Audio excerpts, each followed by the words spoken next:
couple of studies in lymphoma, of course. There are hundreds, 3 major conferences or 4, ASCO, EHA, ICML, SOHO in lymphoma, so a lot happening in this area. But I just wanted to focus on some that perhaps may be practice changing. So I just have a quick case of a 79-year-old gentleman with diffuse large B-cell lymphoma that had upfront therapy with 6 cycles of R-CHOP and now has progressed after 2 years of treatment. And as you know, the standard of care for patients who relapse is actually performing a autologous stem cell transplant. However, we are limited by patient's age and comorbidities. So because of his age and a decreased ejection fraction, this patient is not a candidate for stem cell transplant. And if this patient is close to an academic center, of course, he could get CAR T. I can tell you that it's hard to find patients who are not CAR T eligible near major academic institutions, but that is not necessarily true for the rest of the country. There are still significant logistical challenges and manufacturing delays. And so what can we do with this patient outside of the transplant and CAR T setting? There is currently, chemotherapy is always an option, but we're trying to move away from that due to toxicities. And tafasitamab, which is an anti-CD19 antibody, is currently approved in combination with lenalidomide in the second-line setting and beyond. But in the next 5 years, I think the landscape for a patient like this is going to be completely different. We're going to see combinations of bispecifics in this setting and other antibody-drug conjugates, and perhaps we're going to be going completely chemo-free for these patients. So I'm going to try to present some of the data here. So the first study is actually a randomized phase 3 study. It's called STARGLOW. And what it did is it randomized patients between what one might consider a standard of care of rituximab with gemcitabine and oxaliplatin. And that was compared to gemcitabine, oxaliplatin in combination with a bispecific antibody. So this is glofitamab here, so it's a CD20, CD3 targeting bispecific, which binds with high avidity to CD20 on the surface of B cells and is engineered with a silent Fc region that extends the half-life and reduces toxicity.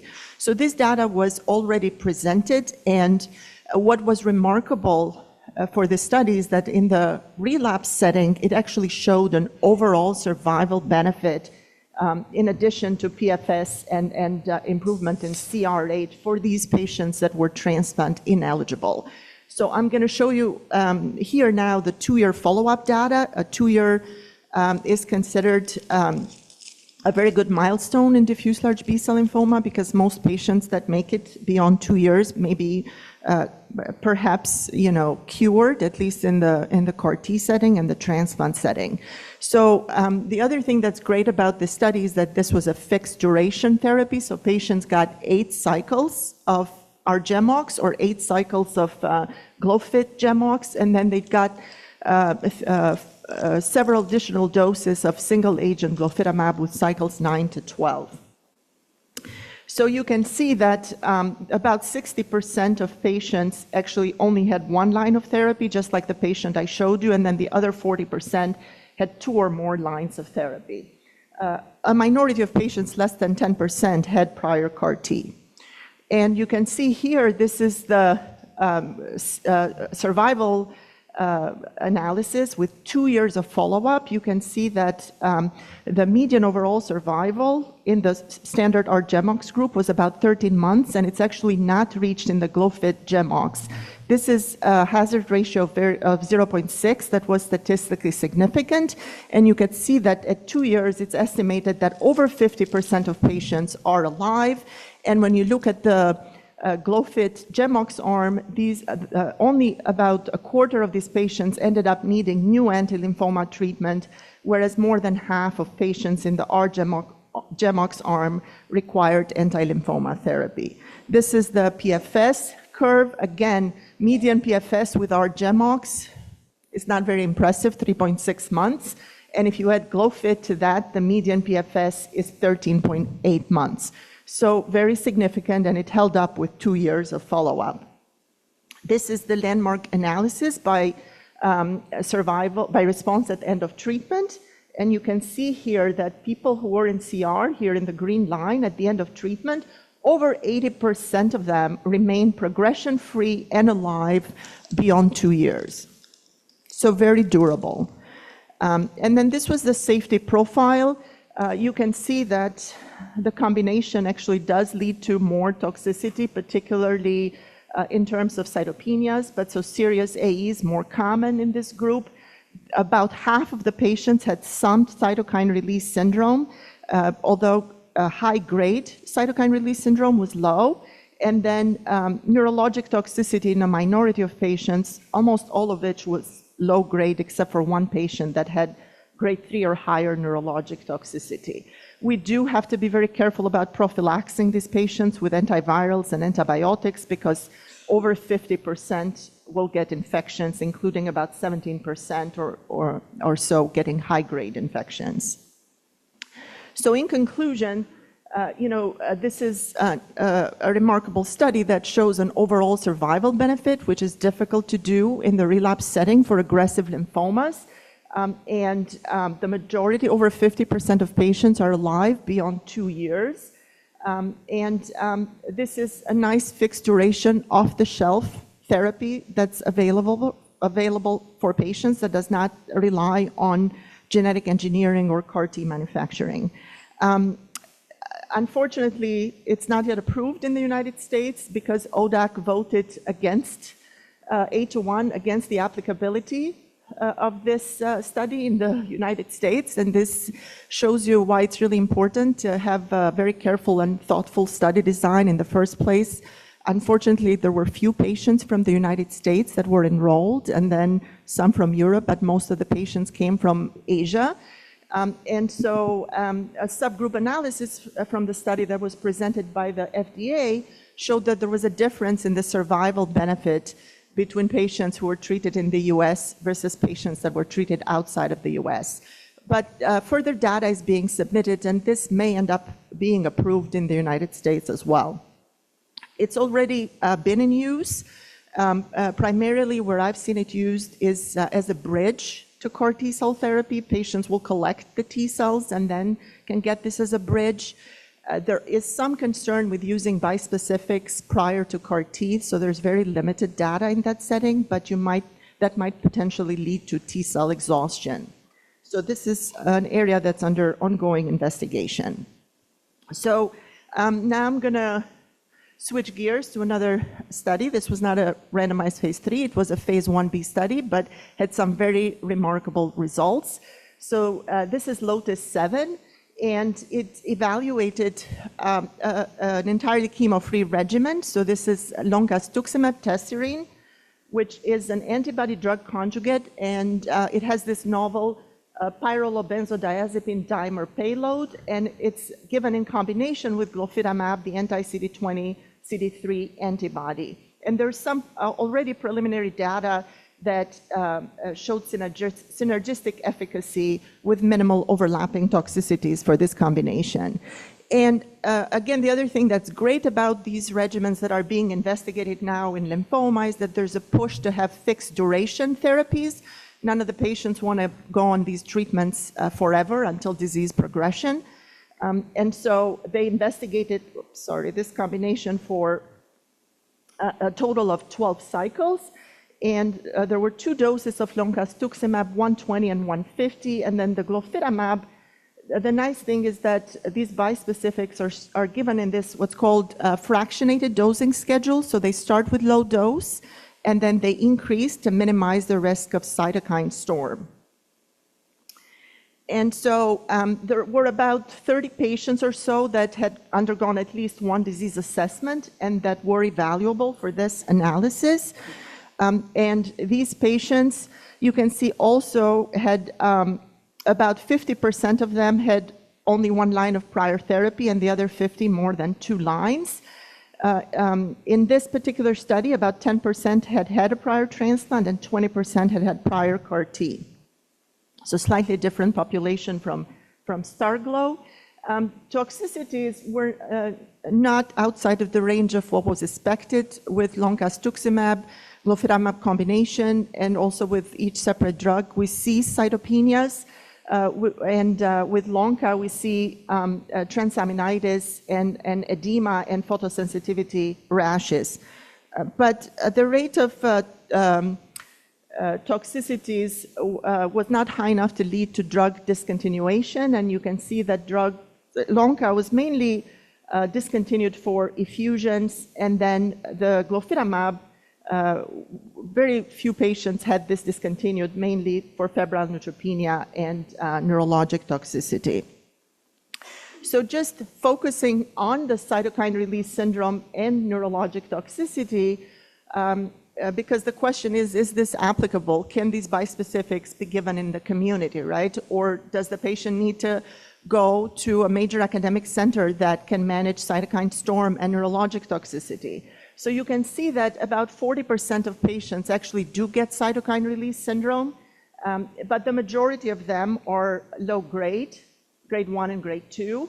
There was only one patient that had grade 3 cytokine storm, and this is a patient that needs to be managed in the ICU, has to be on pressors. So tocilizumab and dexamethasone are going to need to be available at any center that gives bispecifics.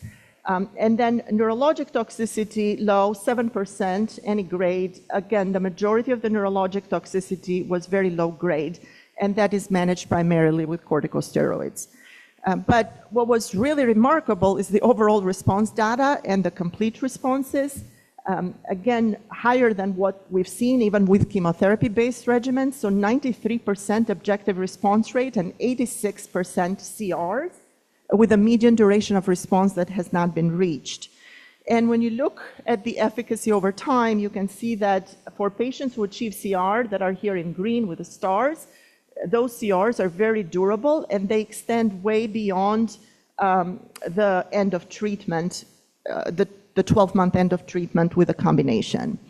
And so my conclusion of this study is that this is remarkable. It's potentially a chemo-free regimen with just a bispecific antibody and an antibody drug conjugate, so very exciting.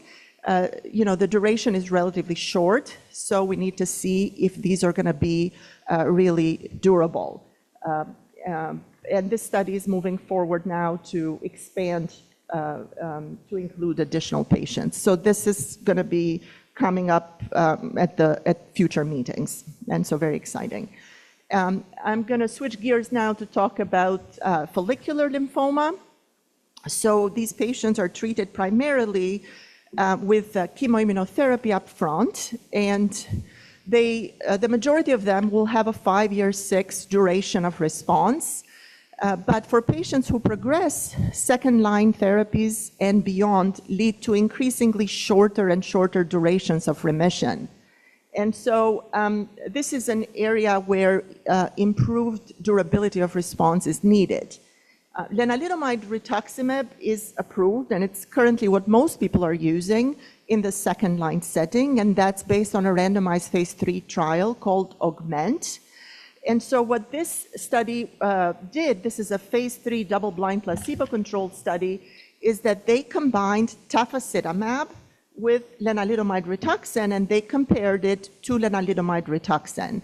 Now, tafasitamab is a CD19 targeting monoclonal antibody, and it induces direct cytotoxicity, but also enhances natural killer cell and macrophage immune-mediated mechanisms. And they presented here also some exploratory and post-hoc analysis. So again, a fixed duration regimen of these combinations, only 1 year, and they stratified by some high-risk groups. So what's considered high risk in follicular lymphoma is people who progress, patients within 2 years of their upfront therapy. Their 5-year survival is very poor. So they represent maybe 20% of follicular lymphoma cases. And then patients who are refractory to prior anti-CD20 monoclonal antibody therapy are also a high-risk group. So these patients met criteria for treatment. So we use the GELF criteria, so 80% that has to do with the bulk of adenopathy and splenomegaly and the degree of cytopenias. And you can see that these patients had a median number of prior lines of therapy of 1, so not very different from the star globe population, and up to 10 lines of therapy. And then about a third had POD24 disease, and about 40% were refractory to prior rituximab. And what we see here is that the objective response rates are higher with the 3 drugs compared to 2. Complete response rates are higher, and the duration of response goes from 13 months to about 21 months. And this is statistically significant. And also what's very relevant for our patients is the time to next treatment, right? Because not everyone that progresses with follicular lymphoma needs treatment. We all have plenty of patients that we just follow until they have significant enough disease bulk for us to treat. So time to next treatment was actually not reached in the LONCA with glofitamab with the tafasitamab lenalidomide rituximab arm compared to the control arm. So this is, they broke it down by high-risk groups, so POD24, and then refractory to Rituxan group, and you can see that the progression-free survival benefit is maintained even in high-risk subgroups. This is duration of response and time to next treatment. These are the curves. You can see that there is a significant improvement with the addition of tafasitamab to lenalidomide Rituxan. The overall survival still not statistically significant, but there is actually a positive trend that was observed, and with longer follow-up, we may see a benefit. The safety was not very different between the groups. And the other thing that they did is they looked at CD19 expression, because one of the things we worry about is that if we give tafasitamab, patients are going to lose CD19, and that they may no longer be good candidates for CAR T or other CD19 targeting antibodies. And you can see that the majority of patients actually retained, even if they progressed, they retained their CD19 positivity. So in conclusion, in my mind, this is a practice-changing study to add tafasitamab to len-rituxan, because it does really result in a very significant PFS benefit for these patients. And overall survival data is premature, but will need to be followed. So I think that that's all I had. Thank you very much. Thank you. That's great. I think we'll need to hold questions for you.